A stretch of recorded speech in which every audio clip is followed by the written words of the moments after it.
এয়া হ'ল শ্ৰদ্ধাৰ গভৰ্ণৰ ছাৰ গোলাপ চান্দ কাটাৰিয়া। এওঁ আমাৰ মাজত আহি বিকশিত ভাৰতৰ বিষয়ে বহুত কথাই আমাক জনালে।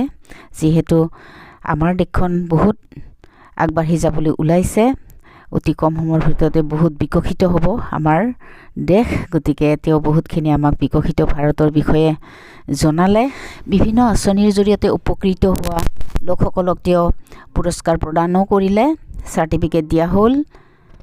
এনেদৰে ৰাইজৰ মাজত আহি মানুহক উৎসাহিত কৰিলে। তেওঁ আঁচনিৰ বিষয়ে জনাই, নতুন নতুন আঁচনিৰ বিষয়ে তেওঁ বহুত নজনা কথা আমাক জানিবলৈ দিলে, জনসাধাৰণক জানিবলৈ দিলে। আৰু এইখন হ'ল আপোনালোকে নিশ্চয় গমেই পাইছে, ড্ৰোন। কৃষি কাৰ্যৰ বিষয়াসকলে আহি ড্ৰোনৰ বিষয়ে জনসাধাৰণৰ মাজত ধুনীয়াকৈ বুজাই দিলে।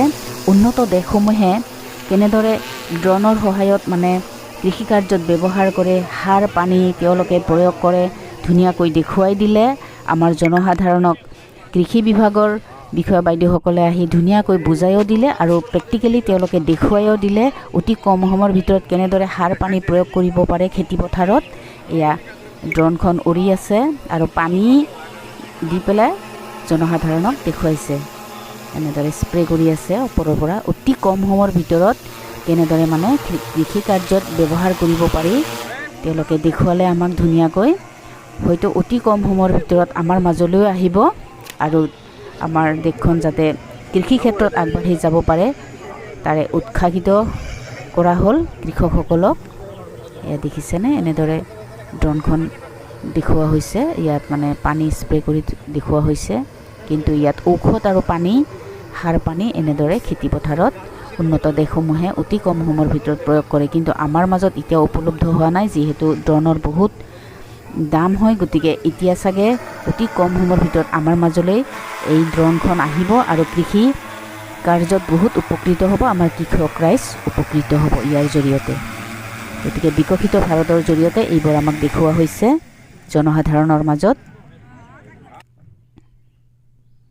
এয়া দেখিছেনে, কৃষি কাৰ্য বিষয়া বাইদেৱে ধুনীয়াকৈ বুজাই দিলে এই ড্ৰোনৰ বিষয়ে।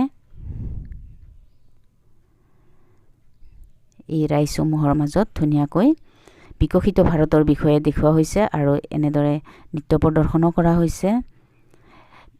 যিসকল শিশু অংগনবাদীৰ জৰিয়তে হেল্ডি শিশু বুলি তেওঁলোকক পৰিচিত কৰা হৈছে, তেওঁলোকক চাৰ্টিফিকেট প্ৰদানো কৰা হ'ল। আৰু এনেদৰে সংকল্প লোৱা হৈছে, সংকল্পকেইটা আপোনালোকে শুনি ল'ব পাৰিব। আমি আমাৰ ঐতিহ্যক উদযাপন কৰাৰ চেষ্টা কৰিম। আমি আমাৰ একতা শক্তিশালী কৰাৰ প্ৰতিশ্ৰুতি দিছোঁ আৰু দেশ ৰক্ষা কৰা সকলক সন্মান জনাম। আমি দেশৰ নাগৰিক হিচাপে নিজৰ কৰ্তব্য পালন কৰিম। ধন্যবাদ।